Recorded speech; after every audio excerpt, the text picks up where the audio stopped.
I had a BS in business from Mississippi State, and I graduated in, by my count, December of 1973, but I believe by the official count it was 1974, so the spring of 1974.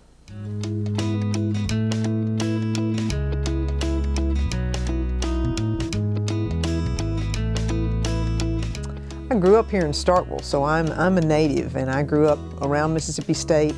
I loved being with my father. We would go to games. He loved basketball games, so we would go to the basketball games, and there was never any doubt that I was going to go to Mississippi State.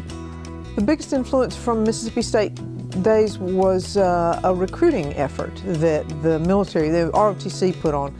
That recruiting day was pretty significant to me because I tried to see if the Air Force was interested in having women, or it would be possible for women to fly with them, and was told that the Navy was looking at it, but the Air Force was not. And so that recruiting time was pretty significant in my life because that was a turning point for me. After graduating from state in business, I knew that that wasn't what I wanted to do. Fortunately for me, the military began to look at women in aviation. So I tried to get in a selection for the Navy, and they did. I was very fortunate. They selected me to be one of 10 of their naval aviators, female naval aviators in an experimental program. So I went off and did that for 6 years, and then took aviation as my major profession from there on out until I came back to Starkville to live.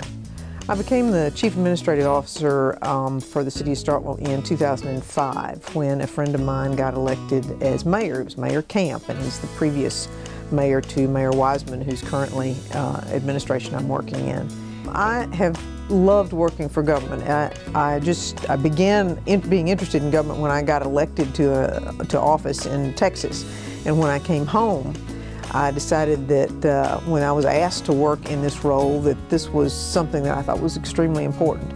Being able to make a difference in the day-to-day lives is what matters to me. It's what I enjoy. I just see it as one of the major roles that I can enjoy now that I'm back home.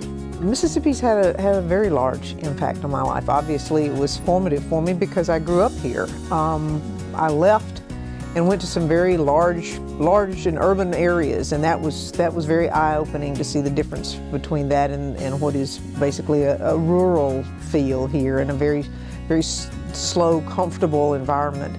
And when I came back, it had changed some, but it still had a lot of that comfortable, friendly, down-to-earth kind of environment that you appreciate. Mississippi is a remarkable place. It has potential that is just beyond imagination, and I want to see it recognize that potential. I think Mississippi State plays a huge role in that, in multiple ways through many of the disciplines that it has. I think Mississippi is going to be one of the places for the future. I mean, we have resources that we're regularly seeing other states don't have, and I do believe that we are on the cusp of being recognized as being extremely important in the nation, and I think we've been undervalued. I look forward to us coming into our own. My name is Lynn Spruill, and I am proud to be from Starkville, Mississippi.